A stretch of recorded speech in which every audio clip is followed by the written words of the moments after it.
இங்க ரெண்டு பொண்ணுங்க இன்னொரு பொண்ணை பார்த்து சீக்கிரம் எந்திரி ட்ரெயின் வர போகுதுன்னு சொல்றாங்க. அந்த பொண்ணை எழுந்து நிக்கிறா, அவங்கள கிராஸ் பண்ணி ஒரு ட்ரெயின் போகுது. அந்த ட்ரெயின் போற வரைக்கும் அவங்க தலையை குனிஞ்ச மாதிரி நின்னுட்டு இருக்காங்க. ஆக்சுவலா இந்த பொண்ணுங்க வீட்ல எல்லாம் டாய்லெட் இருக்காது. டெய்லி இந்த ரயில்வே ட்ராக்ல வந்து தான் அவங்களோட காலை கடனை முடிச்சிட்டு போறாங்க. அதுல மீனா மட்டும் ட்ராக்கோட அந்த பக்கத்துல இருக்க ஒரு பிளாட்ல வேலை செஞ்சுட்டு இருப்பா. அவங்க வீட்டுக்கு போயிட்டு எல்லா வேலையும் செஞ்சுட்டு அம்மா நான் கக்கூச கழுவட்டுமான்னு கேட்பா.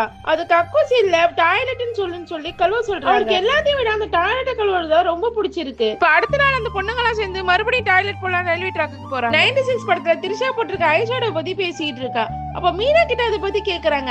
அதுக்கு இன்னொரு பொண்ணு அவ எங்க அதெல்லாம் பாக்க போறா, அவ முதலாளி வீட்டுல இருக்க கக்கூச பத்தி அவளுக்கு பெருமைப்படவே நேரம் சரியா இருக்குன்னு அதெல்லாம் பாக்க கொடுத்து வச்சிருக்குன்னு சொல்றா. அதை கேட்டு எல்லாரும் சிரிக்கிறாங்க. இப்ப அடுத்த நாள் மீனா வேலைக்கு போறா, ரொம்ப லேட்டா போயிடுறா. முதலாளி திட்டுறாங்க.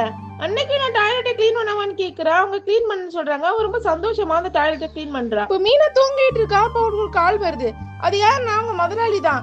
நாங்க ஊருக்கு அர்ஜென்டா போறோம், ஒரு டெத் ஆயிடுச்சு, வீட்ல எல்லாம் போட்டபடியே இருக்கு, நீ போய் நாளைக்கு வீட்டை கிளீன் பண்ணிடு, சாவியை செக்யூரிட்டி கிட்ட கொடுத்துறேன்னு சொல்றேன். அடுத்த நாள் சீக்கிரமாவே வேலைக்கு கிளம்பி போறேன். அங்க இருக்க செக்யூரிட்டி என்னமா அன்னைக்கு சீக்கிரம் வந்திருக்கேன்னு கேட்பாங்க. இல்லன்னா கொஞ்சம் வேலை இருக்கு அப்படின்னு சொல்லிட்டு போறா. வீட்டுல இருக்க வேலையெல்லாம் முடிச்சுட்டு அந்த டாய்லெட் கிட்ட போறா. அந்த டாய்லெட்டை பார்த்துதான் அவளுக்கு அதுல போகணும்னு ஆசை வந்துருது. அந்த டாய்லெட்ல உட்காந்து போக ஆரம்பிக்கிறா. அப்போ பக்கத்துல இருக்க ட்ராக்ல இருந்து ட்ரெயின் போற சவுண்ட் கேக்குது. பழக்க தோசத்துல அவ எழுந்து நிக்கிறா. எவ்வளவு நாள் ரயில்வே ஸ்டேஷன் ஓரமா போறவங்களை பார்த்து நம்ம அருவருப்பா முகத்தை வச்சிருப்போம். ஆனா உண்மையா அவங்களுக்கு பின்னாடி இவ்வளவு பெரிய கஷ்டம் இருக்குன்னு நமக்கு என்னைக்குமே தெரியாது. நீங்க இந்த கதையை பத்தி என்ன நினைக்கிறீங்கன்னு ஒரு கமெண்ட் பண்ணிட்டு போங்க. உங்களுக்கு இந்த வீடியோ பிடிச்சிருந்தா லைக் பண்ணுங்க, மறக்காம சப்ஸ்கிரைப் பண்ணுங்க.